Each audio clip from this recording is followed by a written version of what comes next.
Welcome to the podcast. Today's guest, we've got Justin Ford. Justin, welcome. Oh, thanks for having me, Dom. That's right, mate. So we're semi out of lockdown. This is obviously the first one I've recorded in a long time, and it's nice to be back on the bank rather than sat in a dark room with loads of sound deadening up. So we're at Wraysbury, but obviously before we sort of dive into this, give us a bit of background into who you are, then we can move on from there. Okay, I've been fishing since I was about 13 years old. One summer holiday, not for my mate as usual. His mum sort of said he's gone down the canal, and it was kind of like from there really. And it was like every day in the summer holiday, the bug just took over, and gudgeon, perch, whatever you could get a bite on, and that's where the sort of passion for sort of being outside and the angling adventure started really. Yeah. Can you remember the first encounter with a carp? Yeah, I can actually, on the Grand Union Canal as well. Right. It didn't end very well. The Argos kit that I had wasn't up to the job, but we've all been there. Yeah, that's what really got the juices flowing, and that's where the dreams started really. Yeah, and then obviously you had the bug. When did you sort of start targeting them by design? Can you remember?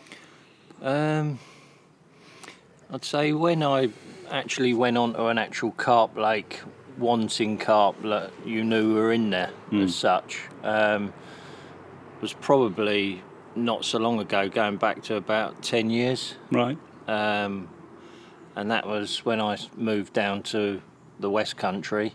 I was working in Romsey, and you had the Tess Valley Nutsey lake there. Yeah. Absolutely full of scaly bangers.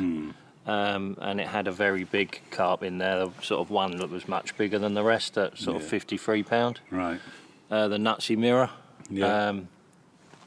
So unfortunately, within sort of months of me joining, that fish did pass away. Right.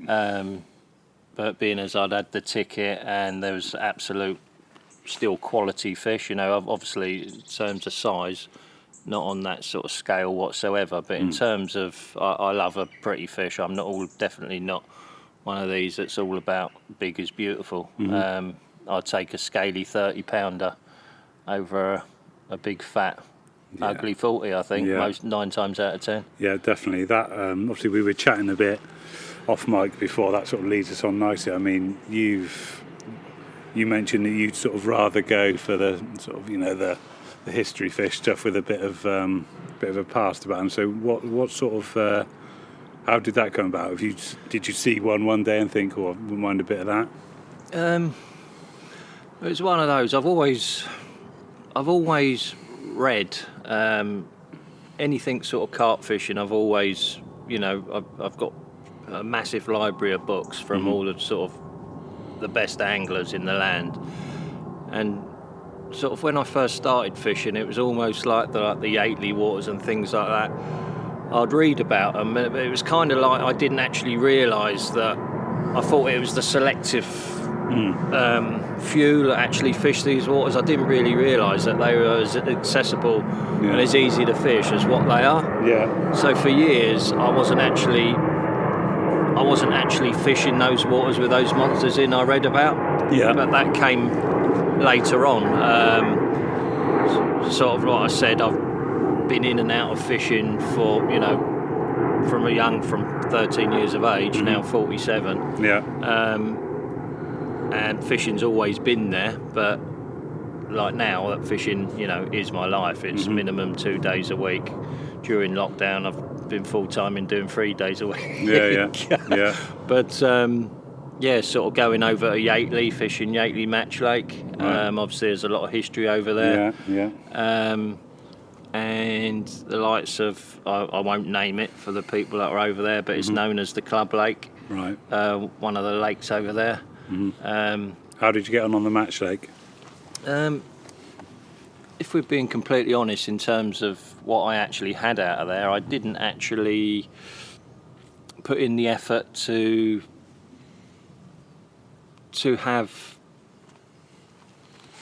sort of numbers of carp. I did have carp, and Yeah. I was consistent. But if I was being critical, I didn't do well enough. But I didn't put in as like now. Yeah. I've changed my life to suit. So like Yeah. angling is a very big part of my life. Yeah, that seems to be a common theme between a lot of the guests. It's a big part of life, or it is their life. For quite a Yeah, few, it is my life. How have you changed your personal life or your work life then to suit the angling? That's where it is. Like we were saying, so when I was over Yateley, I was working in a job 60 hours a week. And then obviously I'm in the rat race at the weekends and everything else. Yeah. For the last 5 to 6 years, I've actually had a look at life after my own personal circumstances of losing my mum and dad, and I just thought I want my life to be more about what I want to do rather than working. So now I've, like I say, every week without fail, at the beginning of the week, normally Mondays and Tuesdays, they're my fishing days. I work 3-4 days a week. Yeah. What do you do for work? I'm a driver, which suits me down at the ground because I just drive around daydreaming about catching carp all day. Funnily enough, Tom Stokes said exactly the same thing. Yeah, that's it. It gives him plenty of time to plan and prep in his mind. Yeah. Yeah. It seems to work. I mean, I'd happily do a driving job. I think I quite enjoy driving. Yeah. I end up listening to podcasts. It's just chilled. You're your own boss. Yeah. Yeah. Listen to the podcast and definitely.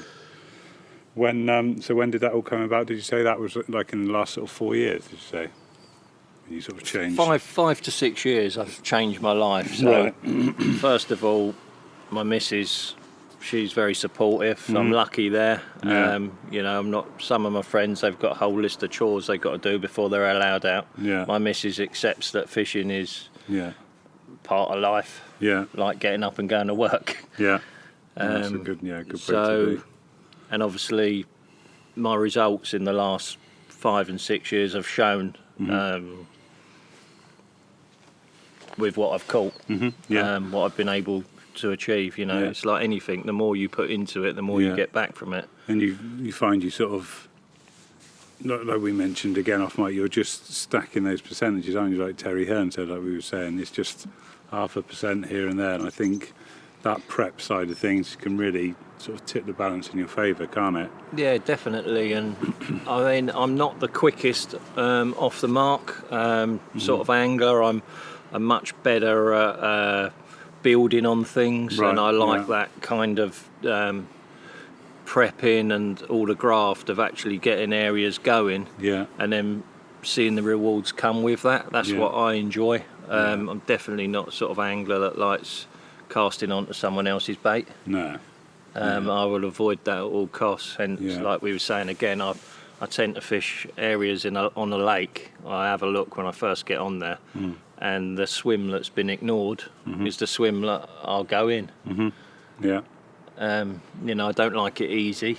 Yeah. I like the challenge of it. Yeah. Well, it's just more rewarding, isn't it? Yeah, absolutely. Yeah.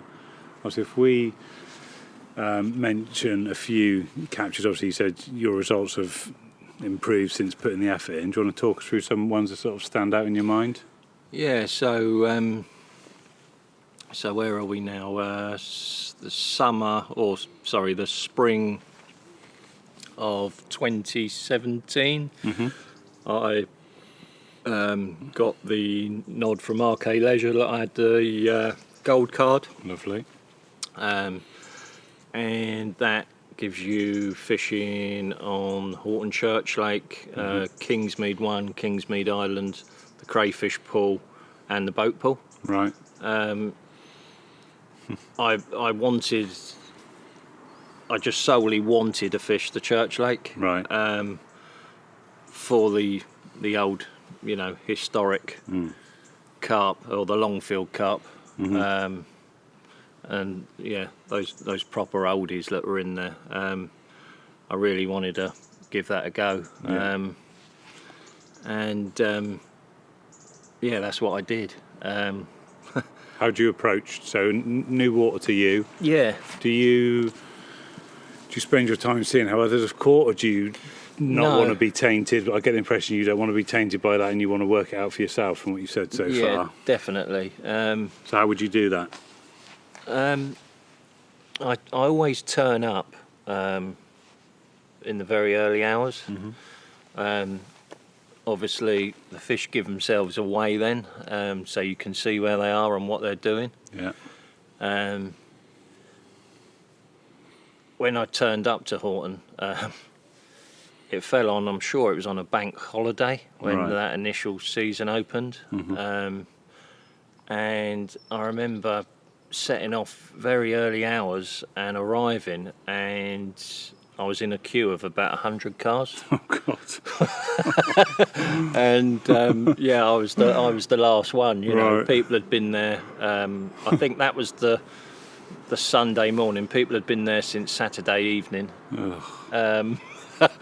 And it was like, oh my God, what the hell is going on here? Did you have second thoughts at that point?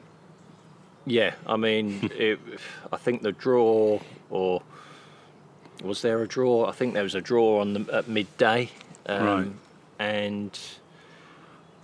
there wasn't a swim to be had. And I remember bailiffs walking round and you know sort of showing everyone. You got on the complex and they showed you where you had to dip your nets and everything like that, and then you'd go for a walk around and whatever else. And I can't remember exactly how it went, but I remember there wasn't anywhere to fish. Basically, it was over. It was more than full, and the bailiff sort of saying, "Oh, it's okay, you can go and fish over Kingsmead." And I was like,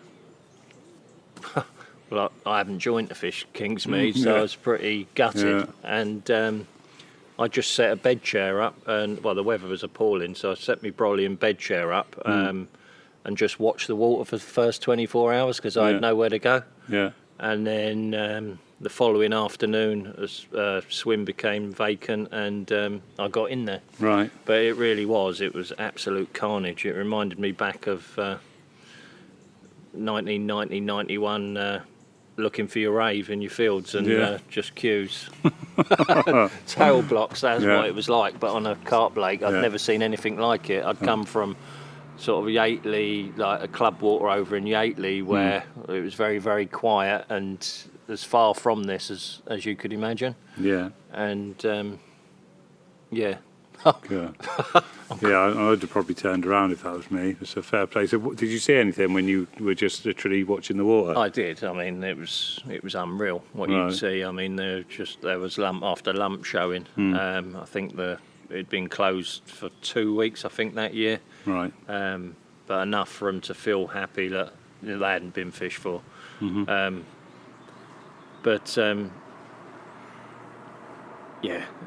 remember, it was sort of 2, 3, 4 weeks. I was turning up. It was the same thing all the time, and there were a lot of people with a lot of time on there. There were people waiting days to get into swims, and then fishing 3, 4 nights in there. Whereas I had the 2 nights. I was doing 2 nights a week, my normal, and sort of struggling. So. Struggling just to get a swim. Struggling to get in the swims where the carp were, and that kind of brought me to make a decision to myself that if I'm going to have a go at succeeding, then I need to do something else that no one else is doing, and that's when I decided that the edge would be my thing. Right. Started prepping and baiting spots in the margins. Right. And that's how it all unfolded, really, in terms of the bays, the famous bays there, the originals or the Longfield fish, we say, and the Fort Park fish. Loved the bays, so I baited all 3 of them, and it became to a point where I knew which carp would be in which bay when, which was a nice position to be in. Yeah. So how did you hatch a plan from that then? Were they sort of regularly free, these spots you were baiting? The bays were the swims no one wanted to be in. Right. Everyone wanted to be in the main, like either the social bank on the side of the lodge,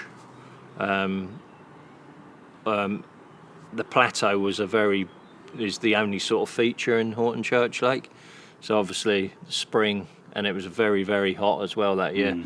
But the place to be was the plateau, Right. or as near to it as you could get.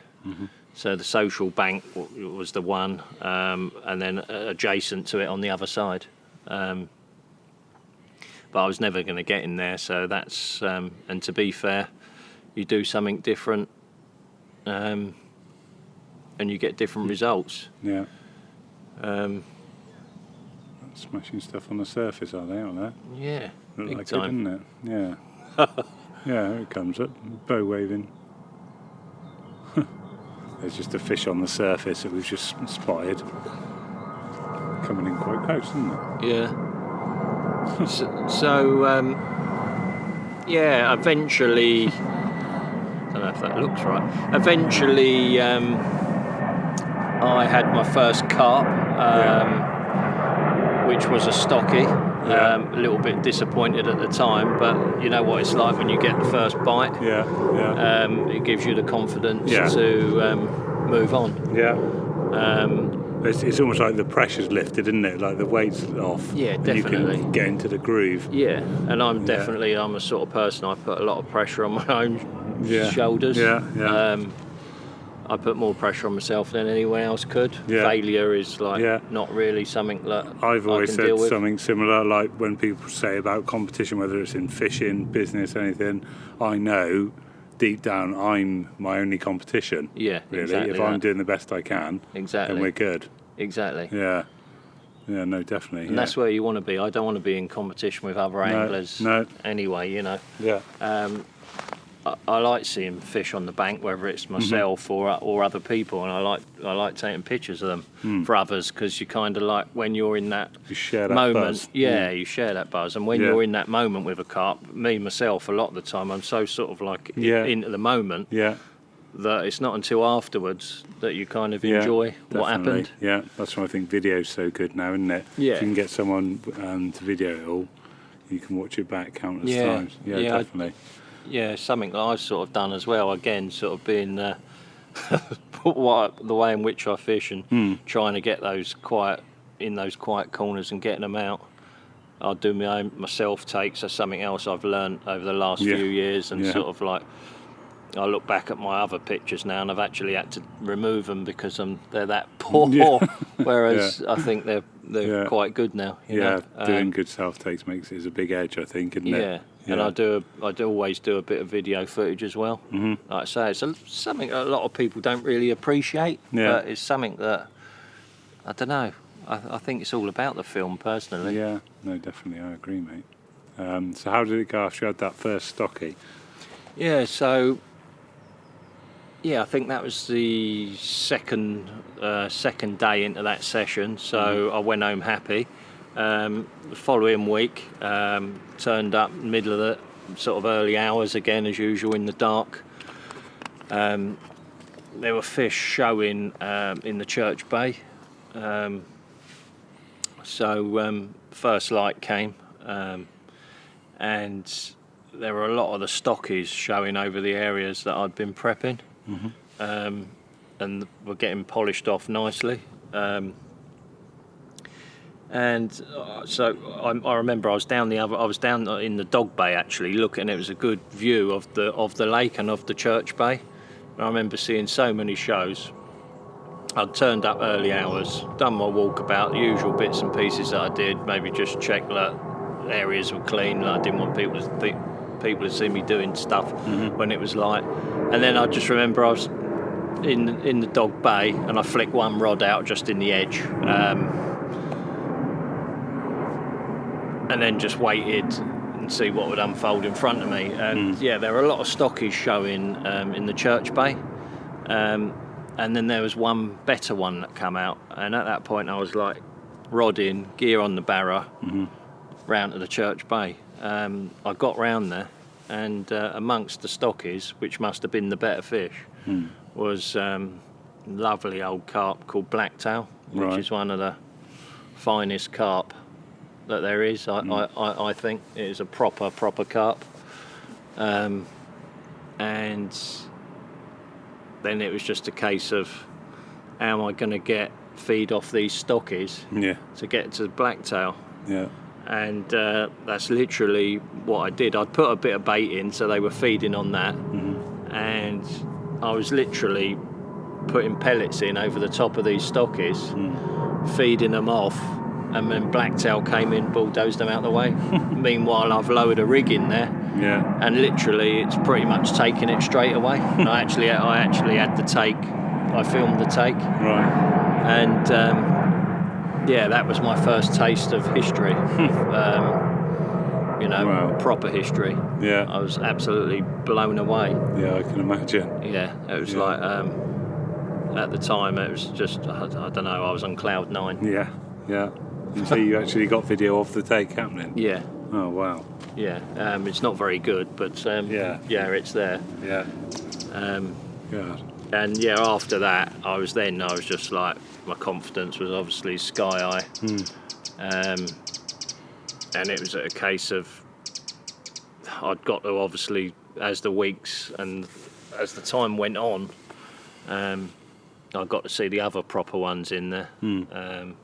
Obviously the wood carving, everyone knows that carp. And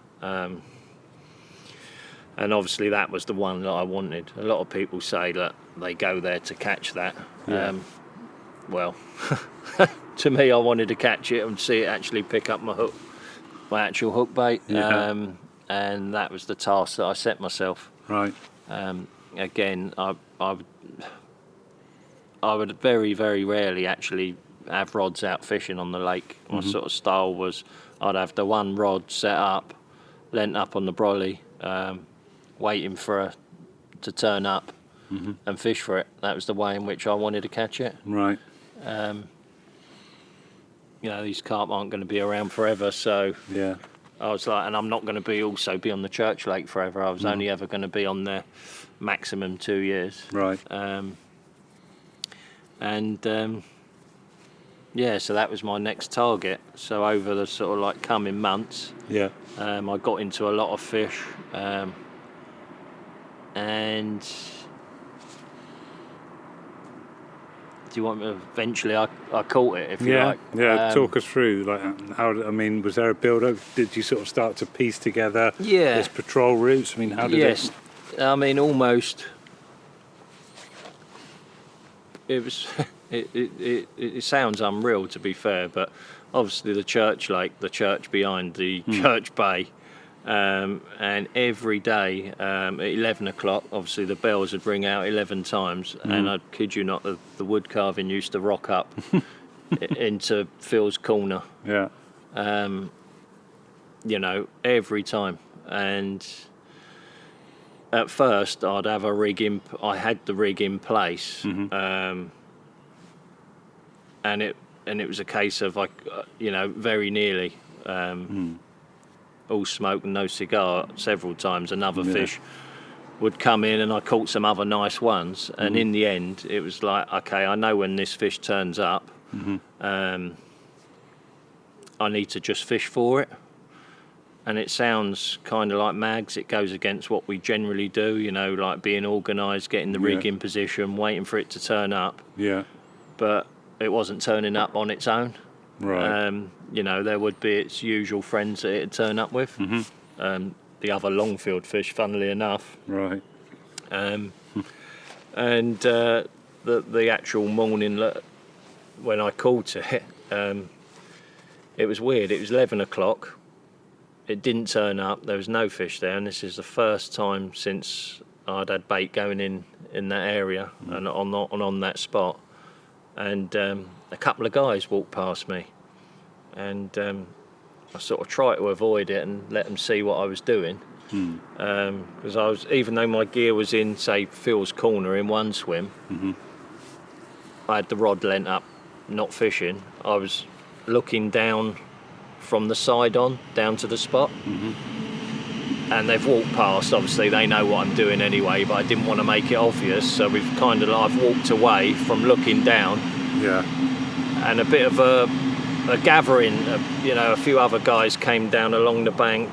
One of them actually turned up with 2 buckets of bait, and and said, "Oh, I was going to do a bit of stalking down here." And I was like, "Well, I'm fishing here, so no, I didn't know you could fish here." And I said, "Well, you can't fish here. I'm just looking, you know. I'm fishing over there. My gear's in the swim." Yeah.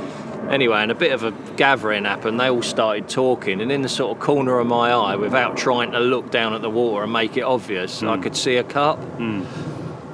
And eventually they disappeared, and I looked down, and it was the calving, and it was on its own. Right. And I remember the phone rang, and it was my missus, and I said to her, "I can't speak, I've got to go, the calving's here." And so this is about an hour later than usual. It's turned up, and everything's all set up, ready to go. It's just a case of lowering the rig down on the spot. And so I've watched its movements. It's moved off to the left. I've walked down, lowered the rig right in the edge, literally a foot and 2 foot off of the bank. Right. And just as I'm sorting the line layout and stepping back, he's come back in sooner, and I could like barely breathe. It was like, oh my God, it's seen me, I've blown it. But it didn't see me, which leads me on to something else. I wondered if, being such an old carp, its eyesight would kind of like go in. So on this particular time, I'd sort of thought the time was running out now. It was middle to end of August the 20th, I think. And I wanted to catch it like this. And I thought, I wonder, I'd always have it in the swim and it'd always feed, but I thought, I wonder if I tip with a little fleck of white, could that get me a quicker bite? You know, if it's you know, it's a proper old carp, or its eyes going. And so I tipped it with the smallest, like, little bit of white corn on this balanced bait, and lowered it in. Starting to walk back, sort of as it came back in, I sort of thought I've blown it, sort of froze, and then it turned its back, which enabled me to be able to put the rod down on the floor and walk back up the hill, so I could look down at the vantage point. Literally, as I've turned round to creep back up the hill, I've heard the reel bounce. Turned round, looked, and the calving shaking its head already. So from the time that I've seen it to it picking up my rig was all of 90 seconds. And a short sort of fight. She was in the net. I felt on my knees. I was almost, the emotion was off the scale. Like, the only thing I could compare it to was the birth of my son. Right. That's how much it sort of meant to me. Brilliant. And after sort of doing the photos and everything, I phoned my missus up and I broke down. It meant that much to me, the journey of it. Yeah. Oh wow. Yeah, that was awesome. Yeah.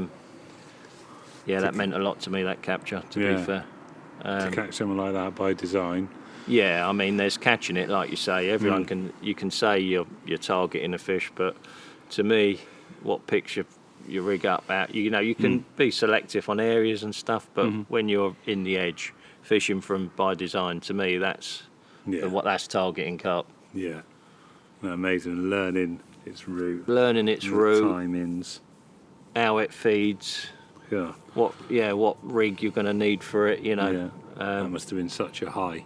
Oh, it was incredible. So how do you follow something like that then? Because sometimes, you know, when you catch one like that, it can leave almost a bit of a void, can't it? Yeah, definitely. Did it?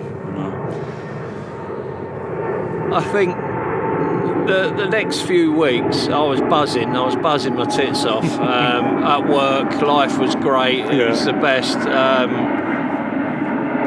You know.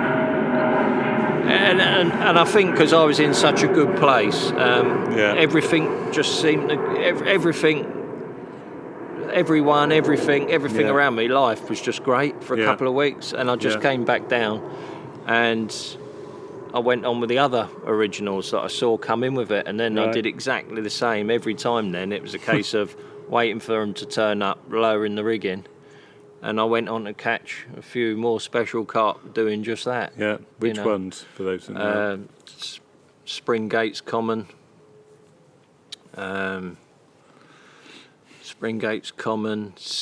Sid. Right. Amazing old carp. I've got a picture on my Instagram with Terry Dempsey with that, sort of like 20 years prior to that. What else did I have? Limford, another amazing old carp. That's one of the ones that came from Thorpe Park. Right.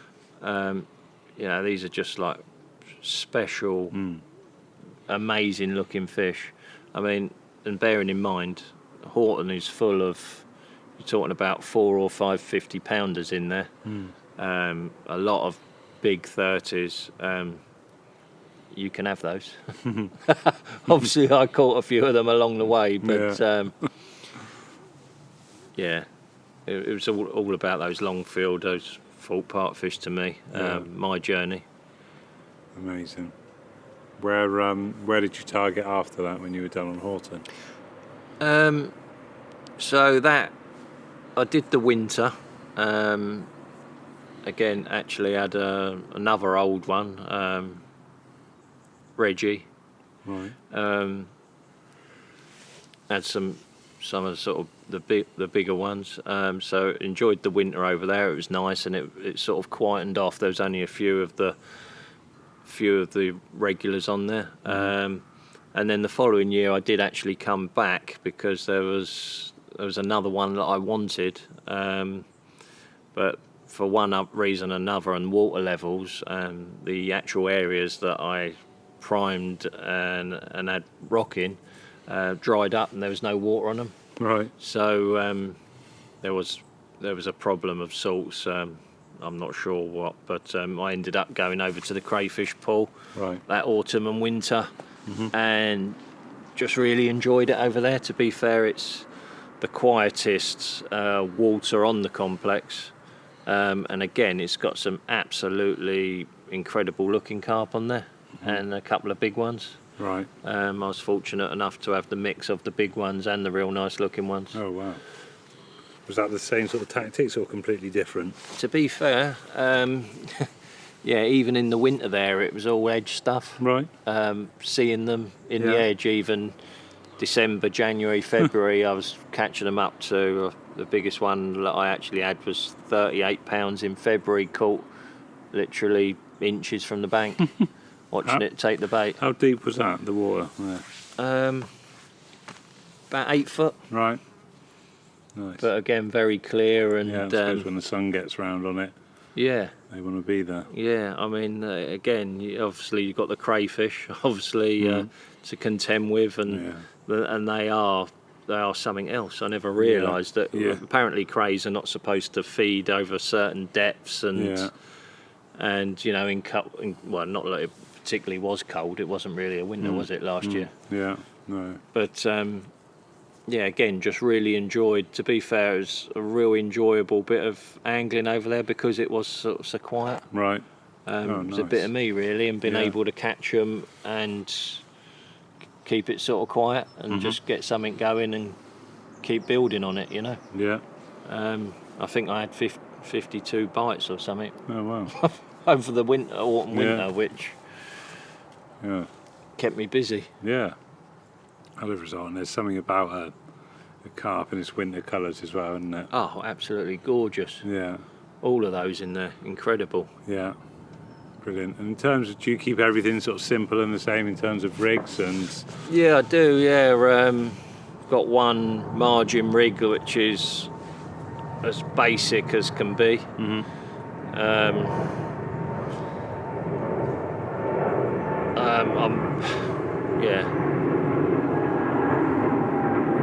Very basic sort of margin rig, and in terms of out and open water, maybe two rigs. Right.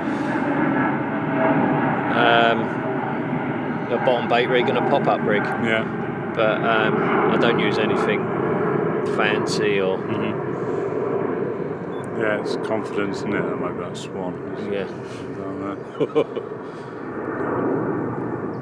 Yeah, no, it's just finding something that works and sticking with it, isn't it? Definitely. I mean, I was doing a lot of fishing in the edge. You can see that rigs don't catch carp, they catch the angler, you know. So yeah. No, definitely, mate. So we're on Wraysbury now. How long have you been on here? Obviously, we won't talk too much about what you're doing because you're still active on here. Yeah. But when did you start on here? Okay, so we've had this COVID crisis, so it's all been a very, very weird start. Okay, May the 16th, we got the go-ahead to start over here. Right. And yeah, turned up May the 16th, had a walk round for a couple of hours and then drew for swims. Right. So I did a 48-hour. I came out sort of 6th or 8th in the draw. The areas or the swims I really want to get in had obviously gone. But it did end up being productive, not for catching, but for the case of what I actually saw for those 48 hours. Yeah. Which is just as important, isn't it? Yeah, I had things to do. Yeah. So I couldn't stay on anymore at the time, and it was unlimited then. You could stay on the lake forever, but since the COVID and how busy the banks have been, it's maximum 3 nights. Yeah. So I went away for a couple of days anyway back then, because I had things to do, and I came back. I could see a certain area on the lake, Spring Gates. See a lot of carp in an area. Right. So with that in mind, that was a starting point. I tried to get into that swim, couldn't. So it was occupied. Someone was in there, so I just slotted into a swim next door. Yeah. Danny's Den. Right. Really, just to get the opportunity when the chap left, if he did leave, to get into Spring Gates to see if I could explore what I'd seen the previous session. Yeah. So there was a lot of activity out there.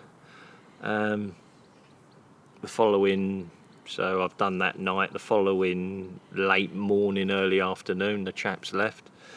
So I went into Spring Gates, led it around for what felt like forever. In the end, came up with 2 areas, fishing 2 rods very tight on one spot, and another rod on its lonesome, on like a sandy, barry area, and had a session of a lifetime. Right. To be completely honest, Yeah. couldn't have asked for any more in a new lake. Right. I was truly, what's the word? Lucky, Yeah. blessed. I'm not Yeah. sure. The stamper fish that I ended up having in the following 3 nights.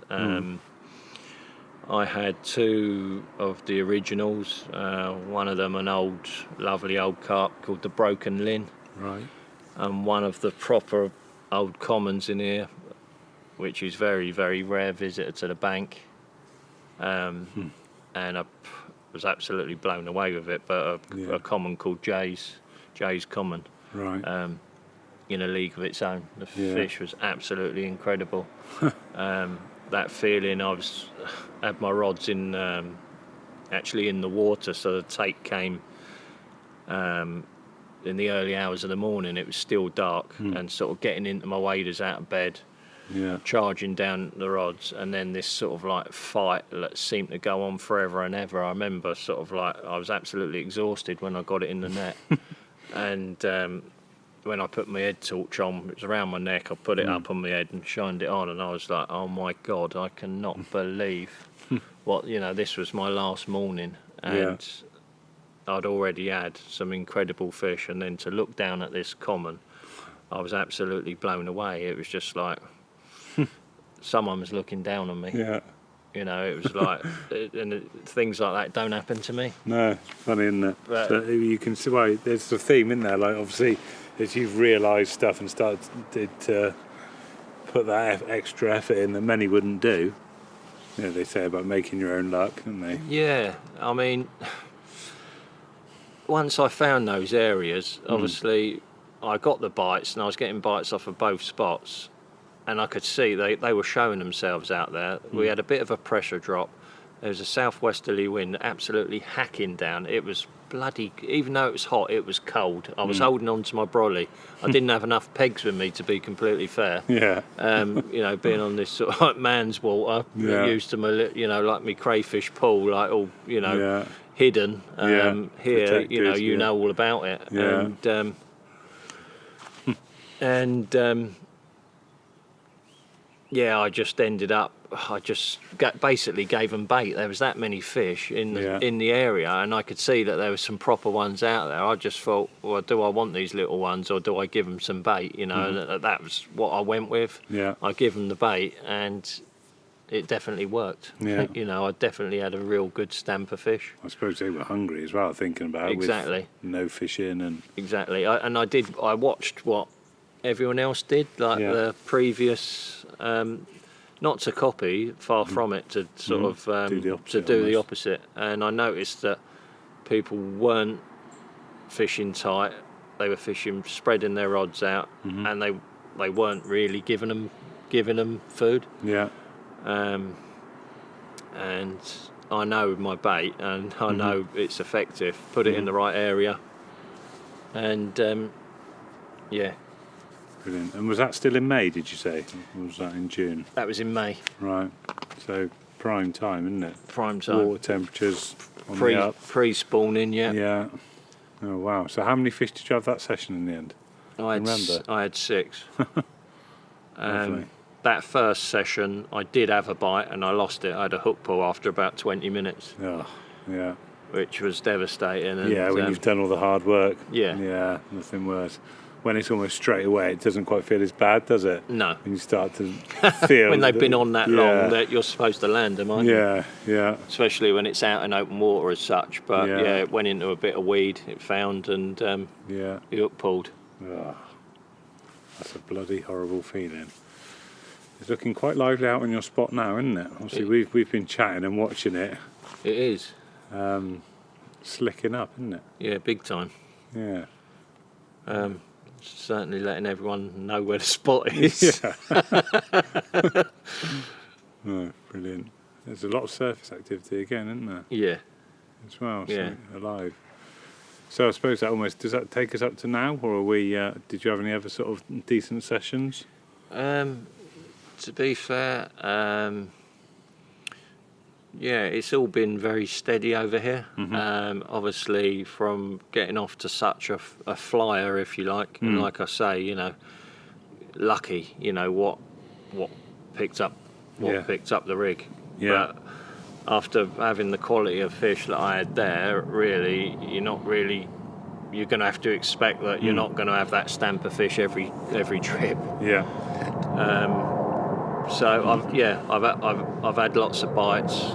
I've had a lot of carp. I'm just trying to get through to those better ones that I want. Yeah. And have you tried sort of doing similar tactics? Have you tried to target a specific fish, or is it not the sort of water to do that on here?